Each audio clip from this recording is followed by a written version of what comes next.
mãe sonha? Ai, eu tô grávida. Mãe crente, eu quero muito que meu filho seja um médico, que a minha filha seja uma artista.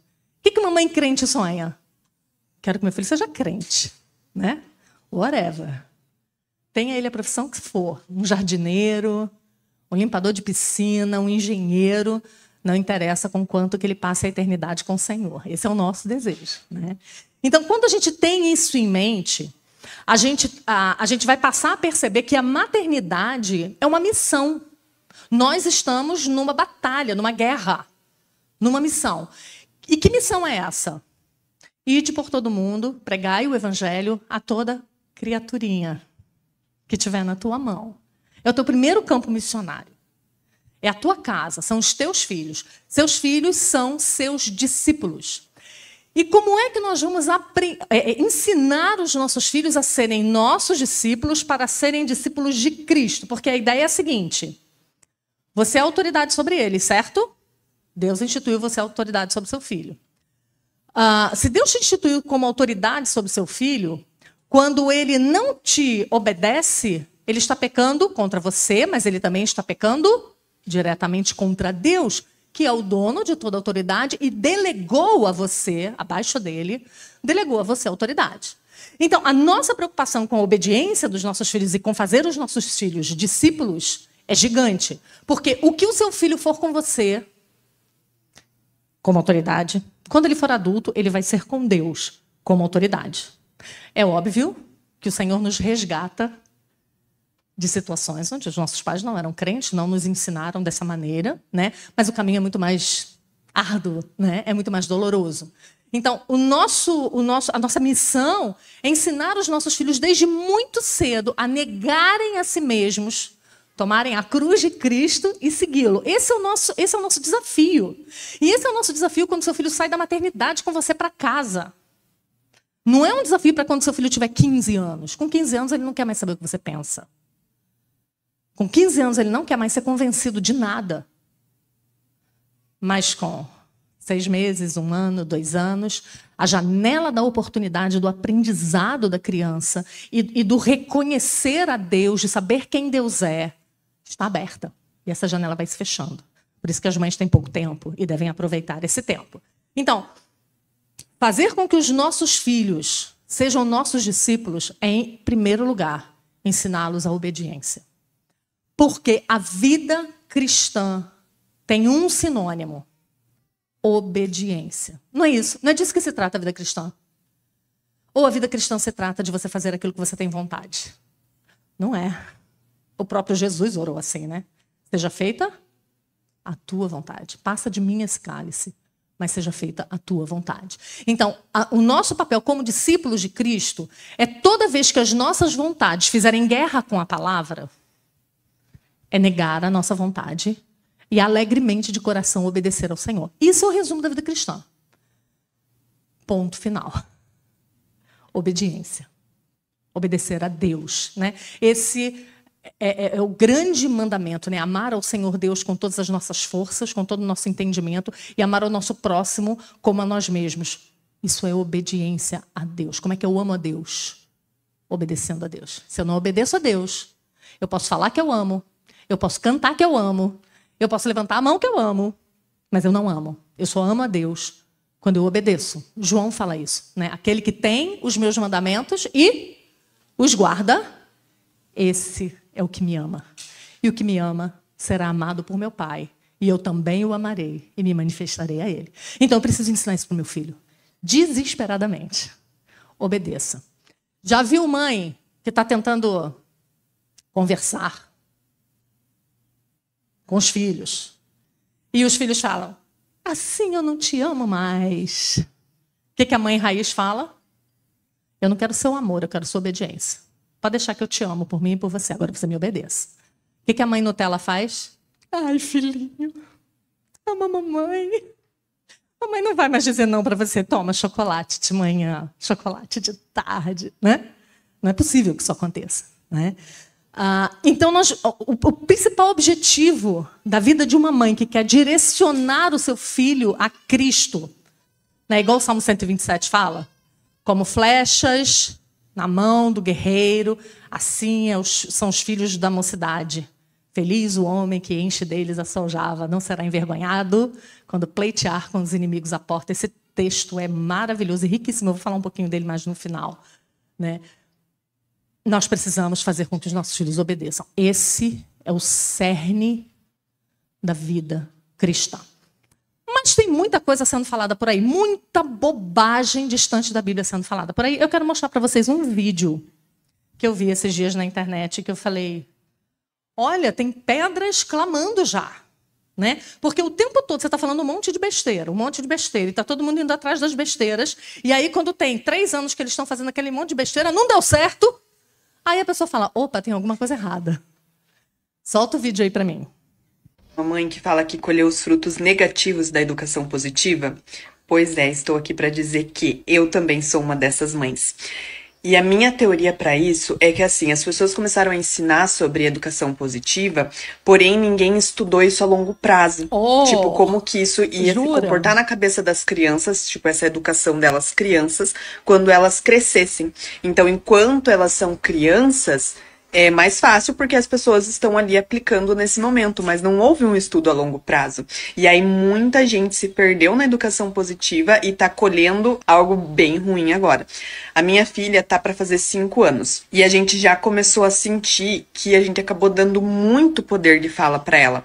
Então, assim, não tem nenhum momento que ela respeite o que a gente fala. É uma briga enorme agora porque tudo que a gente fala para ela, que a gente sabe que é pro bem dela, que vai fazer o bem para ela, e ela não aceita, ela vai tentar rebater e debater com a gente até o último. E, inclusive, a gente foi chamados na escola, porque nem na escola ela estava respeitando. Então, por exemplo, agora é o horário de guardar a agenda. Todos os coleguinhas guardavam, se ela não queria guardar, ela não guardava. Que novidade, né? Isso não funciona em sociedade. Né? Descobriu a pólvora. Agora, olha que loucura os crentes estão fazendo. Os crentes que têm a palavra de Deus revelada, que são as instruções do próprio Deus para como você deve criar seus filhos, deixam a palavra de Deus revelada, deixam a palavra do Criador para ouvir criaturas que desdizem o Criador com uma teoria nova, que não foi testada ainda. Gente, onde estávamos? Como é que nós permitimos que isso adentre as portas da igreja? Então, tem muita teoria nova por aí que a gente precisa jogar no lixo. E essa teoria da disciplina positiva é uma delas. Porque na teoria da disciplina positiva, no livro da precursora desse pensamento, que é a Jane Nielsen, quando ela vai explicar o que é a disciplina positiva, ela diz assim, graças a Deus, as coisas mudaram. Hoje, os filhos não querem mais ser submissos aos pais. Porque, graças a Deus, hoje as mulheres não são mais submissas aos seus esposos. E os filhos aprenderam. Eu falei, nossa, que miscelânea. Veja, ela começa o livro dela de disciplina positiva dizendo que a autoridade é ruim, que a autoridade é má, que a autoridade tolhe a criança, que a autoridade frustra a criança, que a autoridade tira a criatividade da criança, que a autoridade faz com que a criança, às vezes, aceite até abusos, porque ficará calada. Se você volta para a Bíblia, você vai ver que isso é totalmente diferente. Você vai ver que toda a autoridade que Deus dá é para que aquele que está exercendo a autoridade guarde. É para que aquele que está exercendo autoridade cuide. É para que aquele que está exercendo autoridade faça crescer. Não oprima. Não maltrate. Não é isso que é exercer autoridade. Né? Então tem muita teoria louca por aí. Outra teoria louca. A teoria dos 4 temperamentos. Que segundo tal autor aí, pode ser 4, mas pode ser 64. Nunca vi uma ciência tão exata. Né? Mas é uma baboseira. Se o seu filho é assim, você não pode confrontar o pecado dele. Se o seu filho é assado, você não pode... Gente, pecado é pecado. Você não tem uma Bíblia escrita para cada temperamento. Você tem a lei de Deus. É para todo homem. Adeque-se. Eu brinco com as meninas lá da igreja. Você imagina você criando seu filho dentro dessa teoria Né? Porque aí as mães têm que estudar para saber qual é o temperamento, qual o ascendente, é igual signo, né? Qual é o ascendente e qual é o segundo, o terceiro, o quarto temperamento, para saber como é que você lida com ele. Aí eu fico imaginando, eu falei, meninas, tá, mas me digam uma coisa, se o seu filho tiver 20 anos e começar a trabalhar, você acha que o chefe dele vai estudar os 50 temperamentos dos 50 funcionários dele para tratar cada um segundo o seu temperamento? Você acha? Não vai, o chefe dele vai dizer, eu quero esse relatório na mesa segunda-feira. Aí ele vai dizer, não me pressiona, o meu temperamento não me permite ser pressionado. Ele fala, problema seu. Rua para você. Tem outra pessoa que quer o emprego e que vai me entregar o relatório. Então a gente não está criando filhos para viverem nesse mundo de verdade. A gente cria dentro de uma bolha em casa, onde ele é rei, soberano, tirano, e a gente quer que dê tudo certo no final.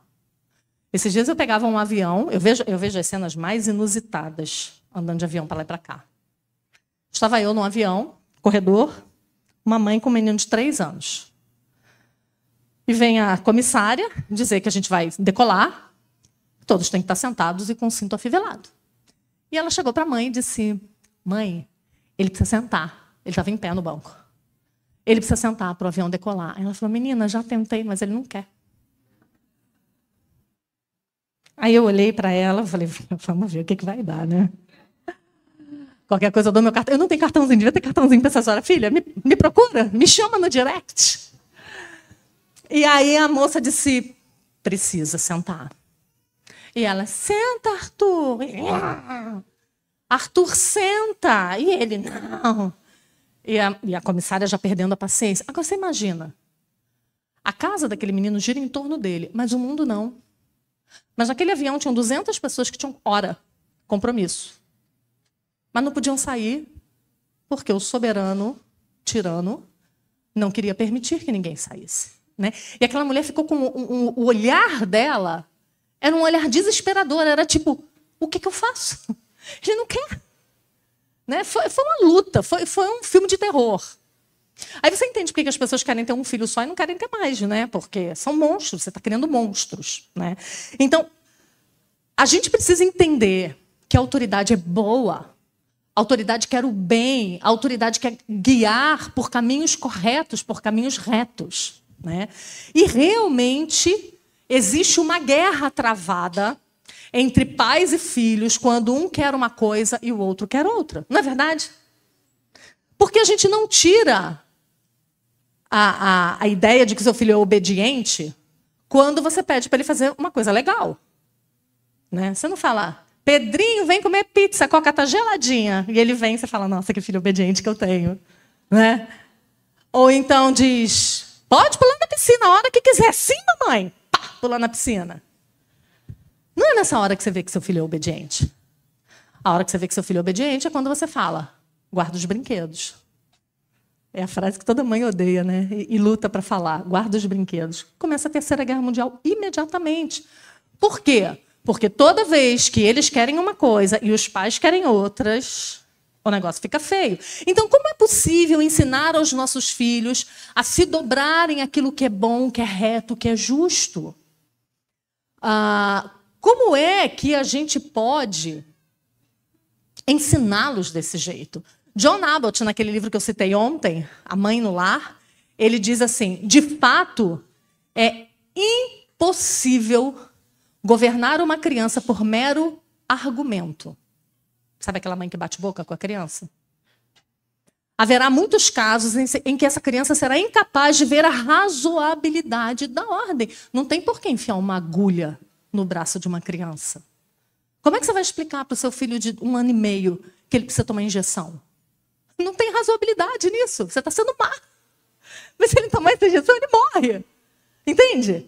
Ou quando uma criança está pendurada naquela janela, que não tem grade, ele está se divertindo, tomando vento na cara, olhando os passarinhos, para cair do 2º andar. E você tira ele de lá, o que você é? Megera. Você está indo contra a vontade dele. Então, há uma guerra aí. E muitas vezes você simplesmente não vai conseguir explicar. E aí John Abbott continua. E com frequência os seus desejos serão tão fortemente opostos ao dever que todos os esforços para convencê-lo será em vão. Por quê? Porque o desejo dos nossos filhos é muito forte. Só quem tem filho sabe disso.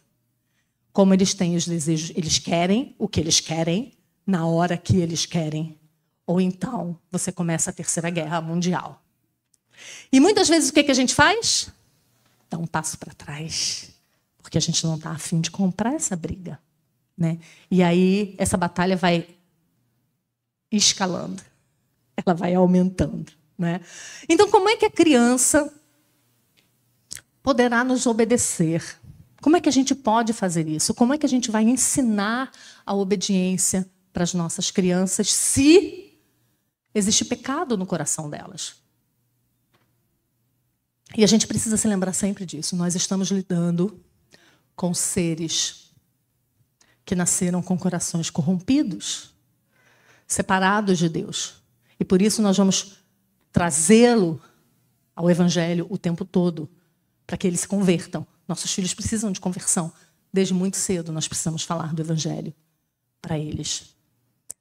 E eles vão precisar, em primeiro lugar, aprender a nos ouvir. Talvez você não se importe muito quando você chama o seu filho e ele não te ouve. Mas todos os outros problemas serão decorrentes desse pequeno problema, que é o seu filho não te ouvir. É você chamar o nome dele, e ele virar as costas para você e deixar você igual uma boba falando sozinha. Você não vai conseguir galgar outros degraus, né? Então, como é que eles poderão querer que os filhos obedeçam se eles sequer ouvem? Se eles ignoram a voz do pai? E a gente acha isso uma coisa pequena, né? Ele não está me ouvindo, então eu chamo uma vez, 2 vezes, 3 vezes, né? Engrossa a voz, chama o nome completo, grita, se alguma coisa faz efeito. J.C. Ryle, ele diz assim: cuidado ao deixar pequenas falhas passarem desapercebidas sob a ideia de que é algo pequeno. Então, quando você chamar o seu filho precisa te ouvir. Ele precisa olhar para você, para saber o que você quer. Só assim ele vai começar a aprender a te obedecer. Então, J.C. Ryle fala, não pense que coisas pequenas não têm importância. Não há coisas pequenas ao instruir filhos. Todas são importantes. Ervas daninhas pequenas precisam ser arrancadas tanto quanto qualquer outra. Deixe-as sozinhas e em breve essas ervas daninhas estarão grandes. Qualquer pessoa com um jardim sabe a importância de ser consistente com as ervas daninhas pequenas. Se as deixarem crescer por todo o verão, elas serão incrivelmente difíceis de arrancar. Era fácil quando as raízes eram pequenas e não muito profundas. Mas arrancar essas ervas daninhas mais tarde é um trabalho árduo, pois elas têm sido negligenciadas por tanto tempo.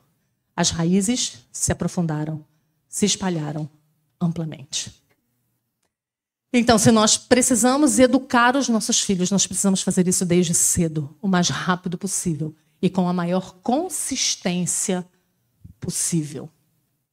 Agora, eu queria mostrar para vocês o quanto o ouvir é importante. E na Bíblia a gente vê vários versículos falando sobre isso. Eu vou citar alguns rapidamente. Mas como isso é importante? Como é importante o seu filho ouvir o seu conselho, ouvir a sua voz, ouvir a sua orientação.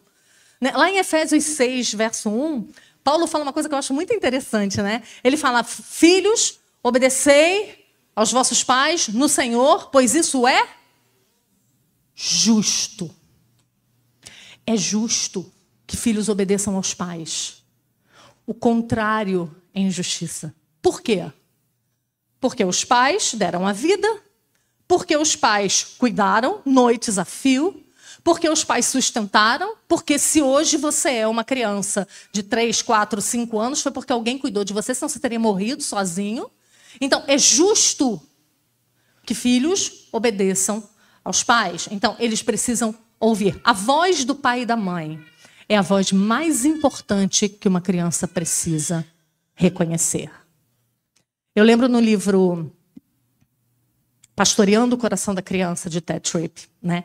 Ele fala que um dia ele tinha 5 filhos e um dia ele estava com um dos filhos brincando ali no canto e ele disse, fulano. E o menino não olhou para ele. Aí ele foi lá e disse, você ouviu o papai te chamar?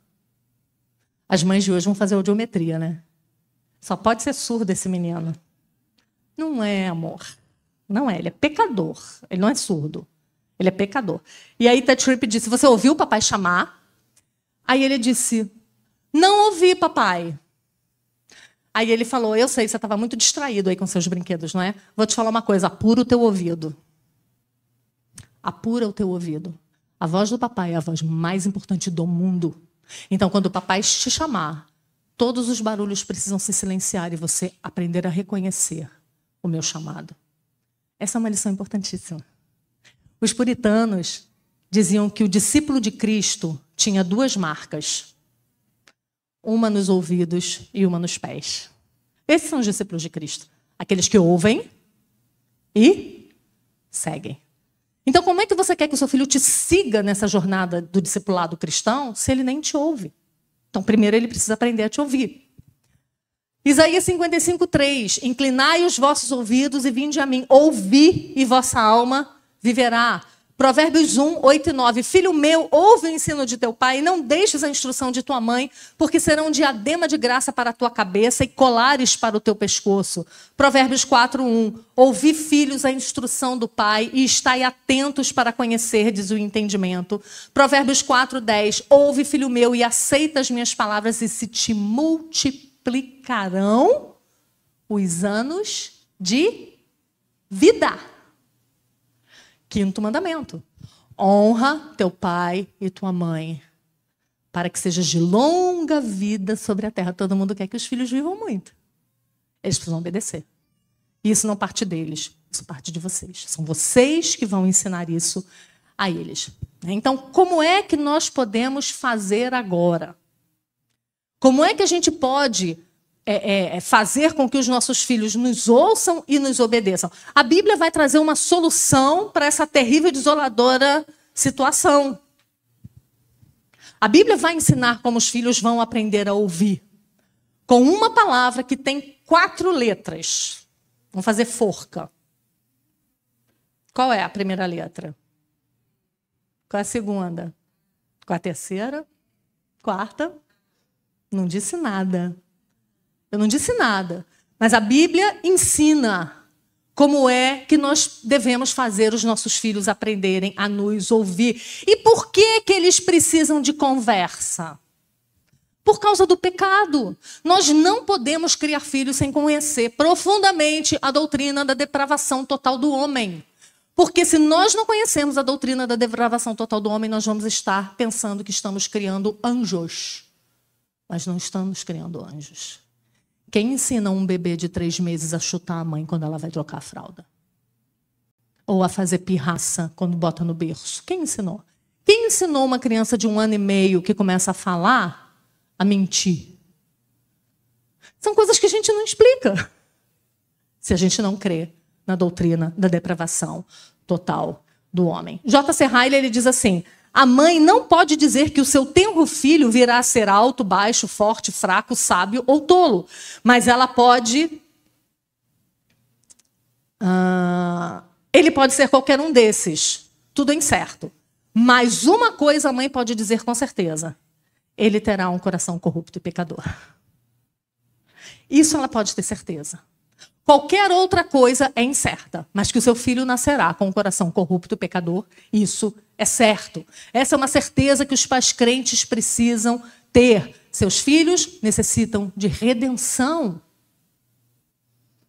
Robert Murray McCheyne diz assim: mesmo na mais tenra idade, a semente de todo tipo de pecado já está plantada no coração dos pequeninos.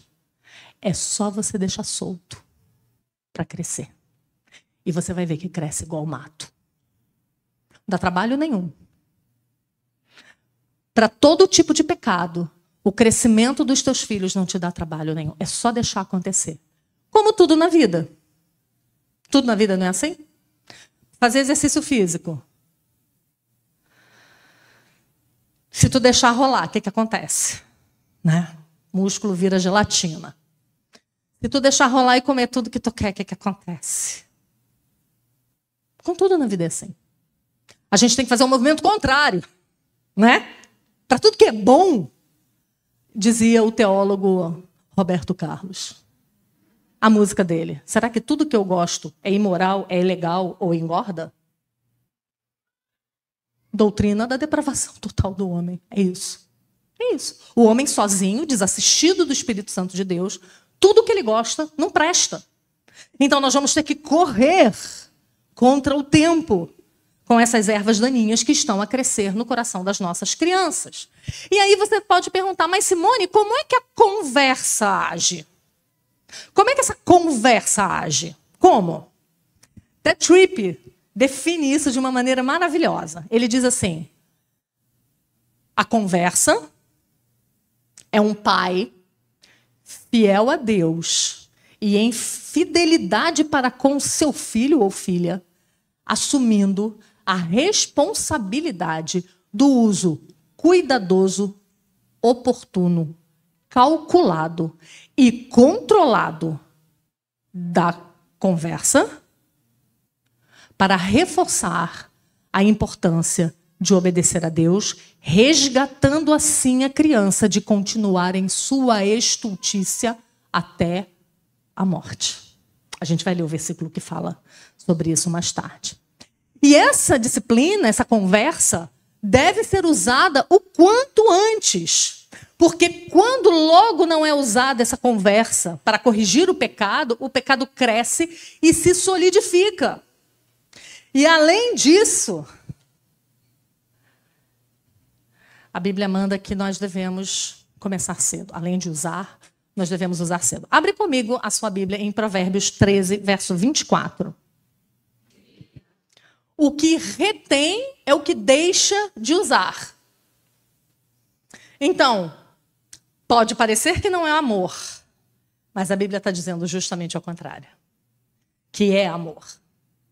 Que é aquele que ama cedo disciplina seus filhos. A Nancy Wilson, no seu livro Gloriosa Vocação, que é um livro lindíssimo sobre maternidade, ela diz assim, ver um bebê de 9 meses demonstrando a sua ira pode ser engraçado ou fofinho, né? Gracinha, né? Se jogando para trás.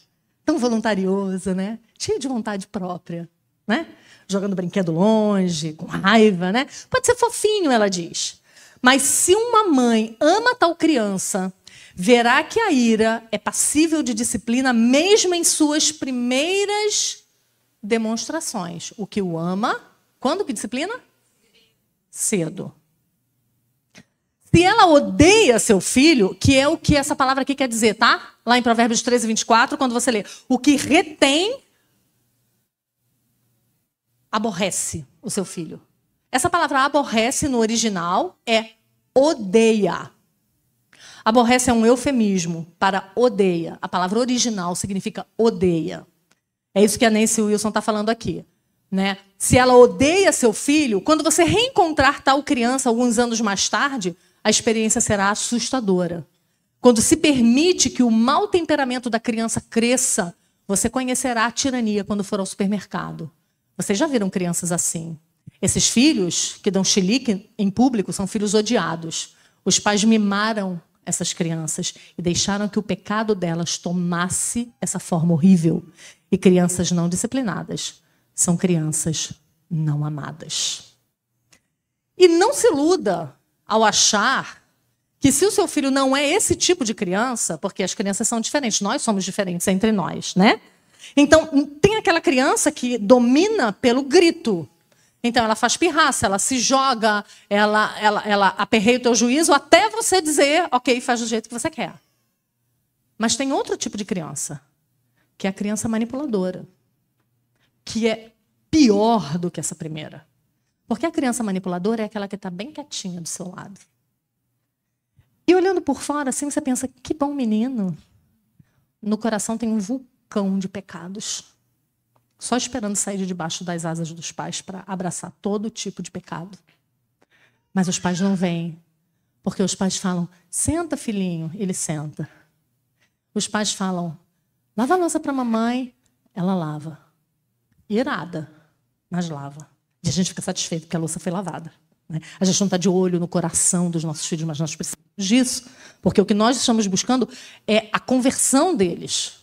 A gente não está buscando criança que lave louça e arrume a cama. Isso aí a gente paga uma empregada, está tudo resolvido, né?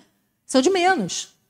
A questão é o coração da criança. Nas palavras de Nancy Wilson, disciplina é o treinamento que produz domínio próprio e edifica o caráter. Vou repetir. Disciplina é o treinamento que produz domínio próprio e edifica o caráter. Disciplina é para discípulos. Nós estamos buscando fazer com que os nossos filhos tenham domínio sobre suas próprias emoções e vontades, quando essas emoções e vontades vão levá-los ao inferno. Entenda isso.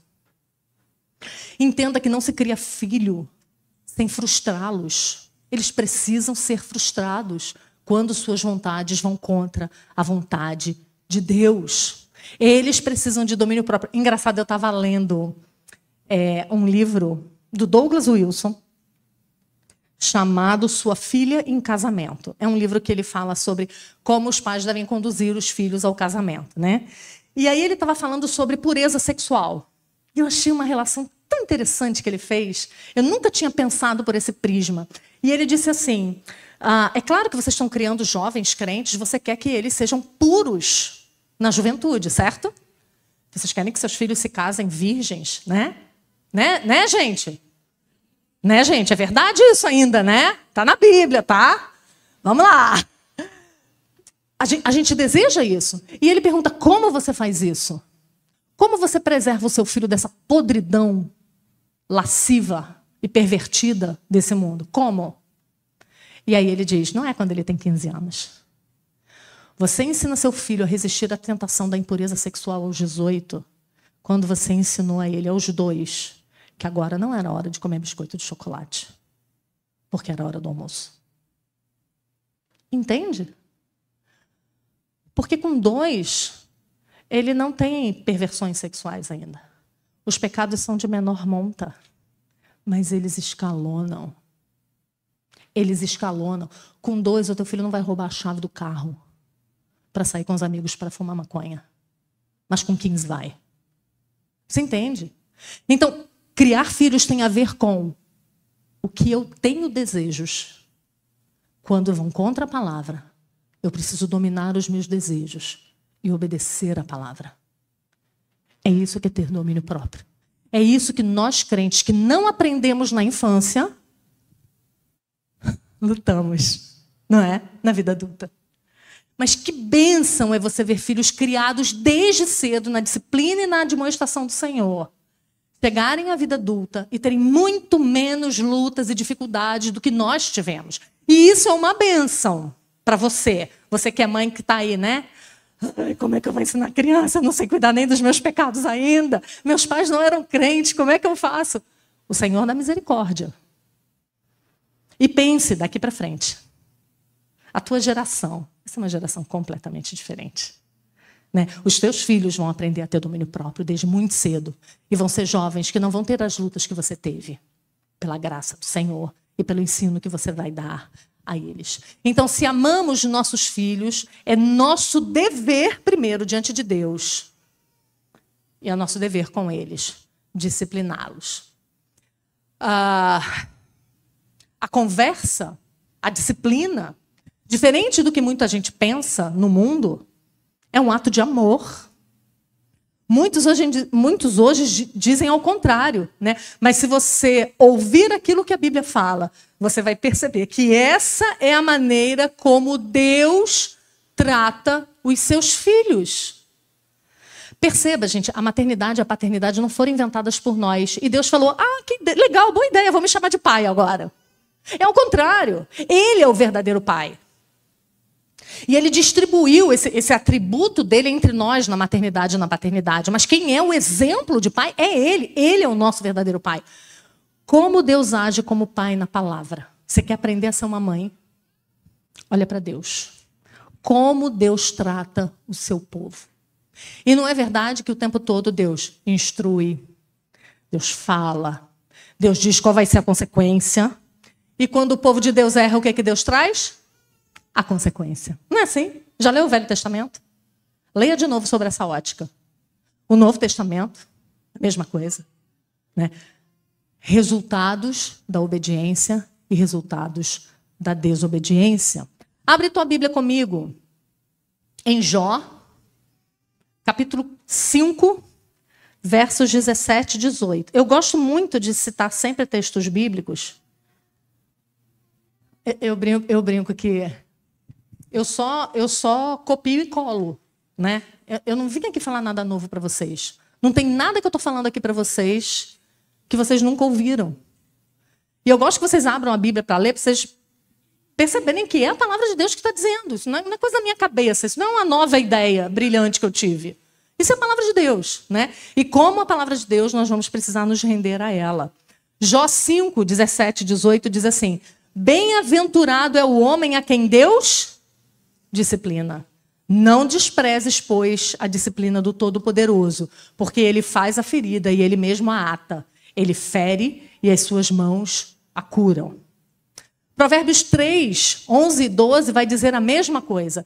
Filho meu, não rejeites a disciplina do Senhor, nem te enfades da sua repreensão, porque o Senhor repreende a quem ama, assim como o pai ao filho a quem quer bem. Então, o nosso exemplo de pai é ele. Então, o que o texto bíblico está dizendo é: aquele pai que não repreende, aquele pai que não corrige, é porque não ama. Deus é nosso pai. E ele nos ama e por isso ele nos disciplina. O texto de Hebreus, capítulo 12, vai explicar isso para nós. Ele vai dizer: nós tínhamos os nossos pais que nos disciplinavam conforme lhes convinha, né? Mas o Senhor também nos disciplina e nos disciplina para aproveitamento. E lá no verso 8 ele diz: mas se estáis sem correção, de que todos se têm tornado participantes, logo sois bastardos e não filhos. Filho que não é corrigido é filho bastardo. É assim que ele se sente. Porque a relação entre pai e filho implica a correção, implica a disciplina. Quando não há essa chancela, esse filho se sente como se ele fosse um bastardo. Quer ver outro texto incrível? Isso é para vocês perceberem como é que isso tem a ver com o nosso relacionamento com Deus. É um espelho. A disciplina dos pais é um espelho para aquilo que Deus faz com a gente. Se lembra do Salmo 73? O que acontece no Salmo 73 ali com Asaf? Ele diz que ele começou a olhar para os ímpios e ter inveja dos ímpios. Ele olhava para os ímpios e via que eles estavam sempre crescendo, enriquecendo, se engordando, e ele não. E aí ele diz que quase lhes resvalaram os pés. Ou seja, ele quase caiu por causa disso, porque ele pensava: poxa, por que está sempre tudo bem com eles e comigo? Vê se não é assim na tua vida. Tua vizinha, tua prima, tua tia que não conhece a Deus, peca, faz, acontece, está tudo bem. Você sai isso aqui do trilho, o Senhor vem e pá. Não é verdade? Não é assim a nossa jornada nesse mundo? Provação, tribulação, vara de Deus em nós, seus filhos. E aí, você vai entender por quê. Abre a tua Bíblia lá em Apocalipse 3, verso 19.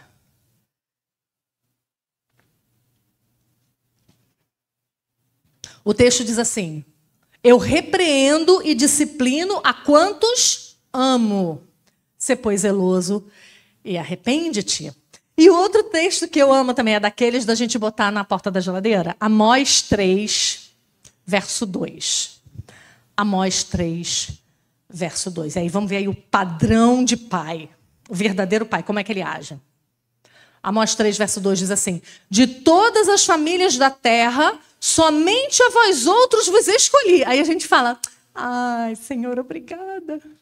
Aí continua o texto: eu vos punirei por todas as vossas iniquidades. É incrível. É incrível. Por quê? Porque os bastardos estão sendo deixados à própria sorte, acumulando juízo para si para o último dia. Os bastardos estão à própria sorte.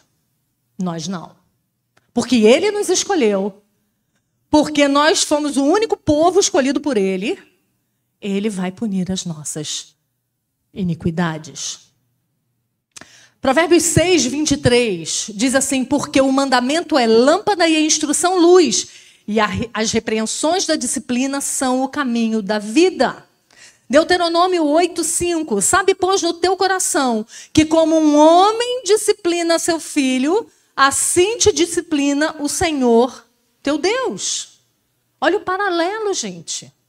Como é que a gente pode achar que a disciplina de filhos é algo que não pode acontecer, não deve acontecer no meio do povo de Deus? É assim que Deus age com a gente. 2 Samuel 7, verso 14. Diz assim: eu lhe serei por pai, e ele me será por filho. Se vier a transgredir, castigá-lo-ei com varas de homens e com açoites de filhos dos homens, mas a minha misericórdia se não apartará dele. É Deus falando. Eu vou corrigir se afastar, mas a minha misericórdia jamais vai se afastar dele. Não é assim com os nossos filhos? A gente corrige porque a gente ama. Porque a gente não quer que eles percam. Porque a gente não quer que eles vão pelo caminho do seu próprio coração. E aí a gente percebe que a filiação é confirmada quando há disciplina. E como é que essa disciplina age no coração? Muitas vezes a gente não entende. Como é que essa disciplina age no coração de uma criança, por exemplo? Mas a palavra de Deus está repleta de afirmações desse tipo. Abre comigo em Provérbios 29, 15. Provérbios 29, 15. Sabe por que dá sabedoria? Porque é uma queda de braço, né? A mãe e o filho. Então a mãe diz: não é para você ir por esse caminho, filho. Ele vai. Aí a mãe fala: vamos ali conversar. Aí conversa.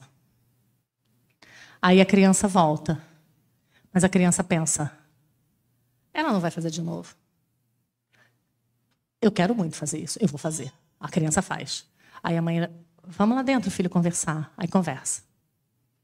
Aí quando volta, a criança tenta de novo. Até uma hora que isso vai trazer a ela sabedoria. E ela vai dizer: a minha mãe é muito consistente. Eu sou insistente, mas a mamãe é mais. Acho melhor eu abandonar esse pecado. Entende? É por isso que o texto fala que a vara e a disciplina dão sabedoria. Torna a criança sábia. Ela aprende a se safar de cometer um pecado para não ser conversada. Entende? Ela aprende. É assim que eles aprendem. Agora veja. Eu não posso falar agora, depois eu falo. Me lembra de eu falar. Me lembra de eu falar da ceia. A ceia, anota aí, no final eu falo. Então, a disciplina vai trazer sabedoria para a criança. Provérbios 15, 32 vai dizer assim: o que rejeita a disciplina menospreza a sua alma, porém o que atende à repreensão adquire entendimento. Vai adquirir entendimento, vai adquirir sabedoria. Outra coisa importante que a disciplina de filhos nos ensina para os nossos filhos é que pecados trazem consequências. Isso é uma das coisas básicas que toda mãe e pai precisam, mãe e pai crentes, precisam ensinar aos seus filhos. Os outros pais também, né? Os que não são crentes também, porque também, quando fazem alguma coisa, colhem consequências. Só que a gente está pensando em consequências eternas. A gente não está pensando só em consequências terrenas. Os pais que são cristãos, eles têm em mente o céu. Porque o tempo que a gente tem nessa terra é muito curto. É muito curto. Onde você vai estar daqui a 80 anos? Por mais nova que você seja, tu não vai estar mais aqui. 80 anos é assim. Então, a gente está pensando em educação de filhos para a eternidade, não é para agora só. Então, que ensino precioso mostrar para os nossos filhos que todo pecado tem consequência. Como a gente tem visto crianças se tornando jovens e se atirando a todo tipo de crueldade, de pecado, de devassidão, de desrespeito, porque eles têm a certeza da impunidade. Porque em casa eles não aprenderam que suas ações têm consequências. Então, eles saem pelo mundo como se Deus não existisse. Eles saem pelo mundo cometendo todo tipo de perversão, achando que não tem que dar conta a ninguém, achando que eles são seu próprio Deus. Isso é prejuízo para eles. Então, como é precioso para eles terem a certeza de que cada ato traz consigo uma consequência.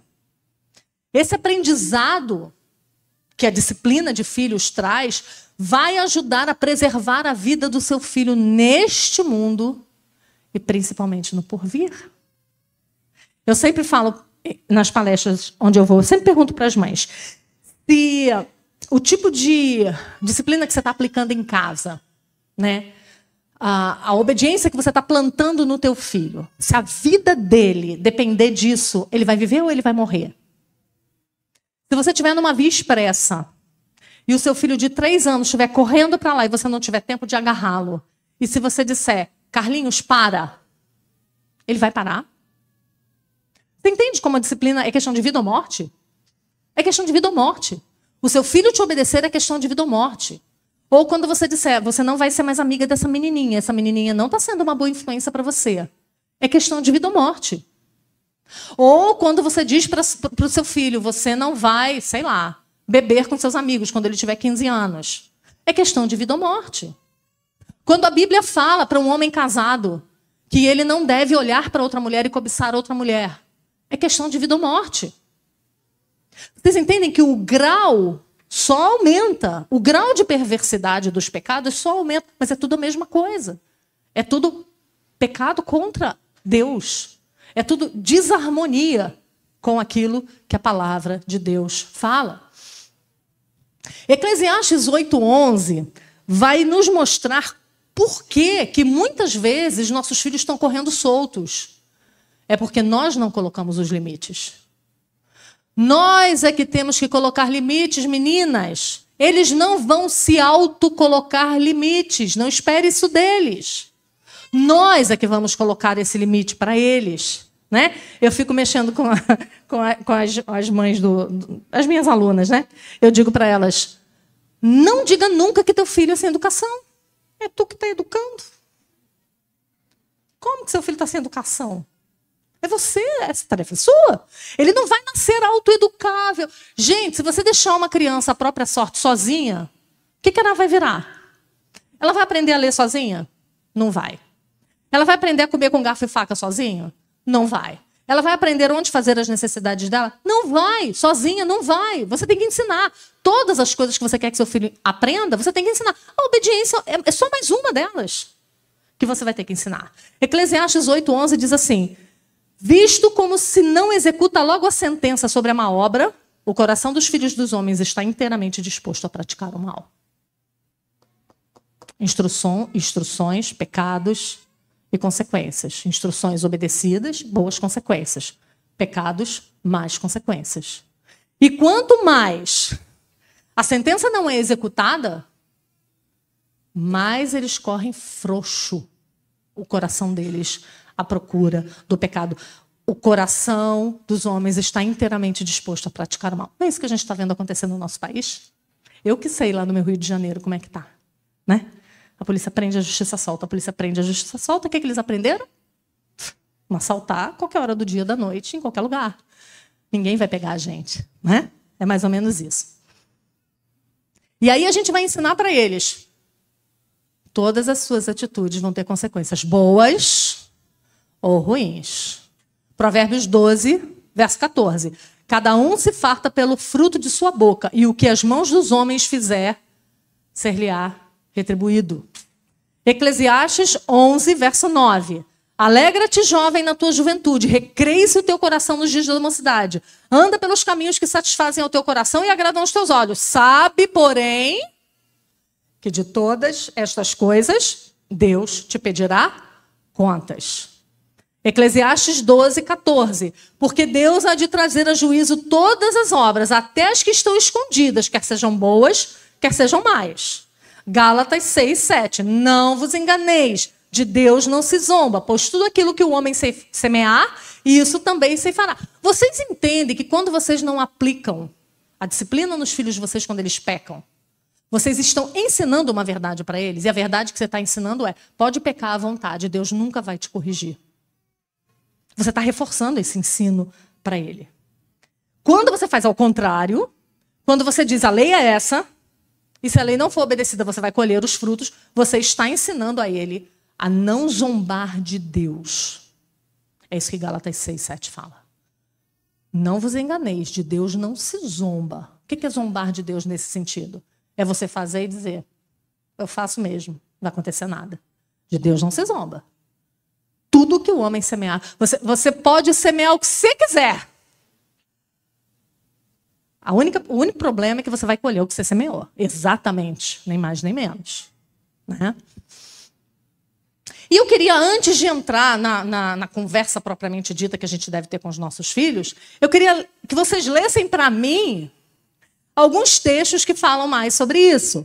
Primeiro deles, Provérbios 19:18. Esse Provérbios 19:18 aqui é para você guardar na manga para aquela tua amiga que fala assim: ali está falando da vara, do cajado, para levar o rebanho. Ali é mostrar o caminho. Não é isso que vocês falam. Aí você responde com esse daí. Esse daí não precisa ler alto não, gente. Eu não quero Alexandre de Moraes atrás de vocês, mas vocês podem ler, vocês estão vendo, né? Mas não te excedas a ponto de... De quê? De tanto falar no ouvido dele? Não! Está falando exatamente do que o texto está falando. Provérbios 22:15. Esse texto é incrível. Esse texto, só quem tem criança em casa vai entender completamente. Ou já teve, né? O texto diz assim: a estultícia significa tolice. E tolice e estultícia está ligada a não fazer aquilo que é bom. A sempre fazer aquilo que é errado. É sempre fazer aquilo que não presta. É sempre desobedecer aquilo que a mãe disse, tá? A estultícia está ligada ao coração da criança. Mas a vara da disciplina a afastará dela. Afastará quem de quê, gente? Afastará a estultícia do coração da criança. Da criança. Provérbios 22:15. Quando a palavra de Deus fala que a estultícia está ligada ao coração da criança, isso aqui é doutrina da depravação total do homem purinha. Esse estar ligada significa estar assim, ó. Entretecida. A estultícia está entretecida ao coração da criança. Não tem quando você está ensinando alguma coisa para o seu filho, e aí você vai, conversa com ele uma vez, conversa a segunda. Na terceira conversa, você fala assim: meu filho, quantas vezes você já não apelou para o seu filho? Meu filho, ouve. Você não está vendo que a consequência é ruim? Meu filho se arrepende. Não sei quantos de vocês já passaram por isso. Eu passei por isso com um dos meus filhos aos 8 anos de idade. Eu estava confrontando ele com o pecado dele, e ele olhando para mim, ele, claro, com 8 anos, ele já não me fazia pirraça, ele já não me desacatava mais há muito tempo, mas ele olhava para mim com frieza. Sabe aquele olhar de frieza do tipo, eu estou falando de céu e inferno para ele, e ele está assim, termina logo que eu quero jogar minha bola, tá? Eu já sei dessa conversa. Ele não fala, mas eu estou olhando no olho dele que ele está dizendo... Quantas mães já não se desesperaram pensando, meu Deus, não há salvação para o meu filho? Com 8 anos de idade, com 4 anos de idade. A gente vai para a cama chorar. Quantas noites eu passei acordada chorando com o Arebe, falando, amor, não sei mais o que fazer. Quantas vezes eu ligava para minha mãe e falava, mãe, eles não cedem. Eu tô lutando, já tem semanas que eu estou lutando com o pecado. Eles não cedem. E minha mãe dizia para mim, continua, Simone. Só continua. Coloca a tua fé em Cristo, continua. Ora por eles, continua. Continua corrigindo. É por isso. Essa ideia de estar entretecida, da estultícia, está tão ligada ao coração da criança, que é difícil você desvincular. É uma obra do Espírito Santo de Deus, na verdade, né? Mas o Espírito Santo de Deus usa os pais para fazer isso. Olha como Matthew Henry define a estultícia em relação ao coração da criança. Olha que profundo. Ele diz assim, A corrupção está entretecida com a nossa natureza. Ela está no coração. Há uma inclinação natural ao pecado para agir e falar tolamente. Ela está no coração dos filhos. Eles atrasem consigo ao mundo e aquilo de que eles são formados, e é em que foram concebidos. Salmo vai falar isso, né? Salmo 51, verso 5. Eu nasci em pecado, eu nasci na iniquidade, e em pecado me concebeu a minha mãe. E aí ele continua dizendo, não somente é encontrada ali, né, no coração, mas está presa ali. A estultícia está anexada ao coração da criança. As disposições malévolas se apegam fortemente à sua alma, presas a ela como o broto ao caule. Há um nó de amor entre a alma e o pecado. Há um nó de amor entre a alma e o pecado. Um verdadeiro nó de amor. Dois se tornam uma só carne. Olha o que o meu Senhor está fazendo aqui. Ele está unindo a estultícia e o pecado ao coração da criança com uma união comparada à união de uma só carne entre um marido e uma mulher. Ou seja, o pecado é uma só carne com o nosso coração. E é o poder do Espírito Santo de Deus que vai livrar os nossos filhos disso através dos instrumentos que Ele ordenou. Vocês entendem? Eu não vou apenas orar, eu vou orar e trabalhar pela alma dos meus filhos. E aí, em Provérbios 23, 13 e 14, a palavra de Deus mais uma vez vai falar: não retires da criança a disciplina.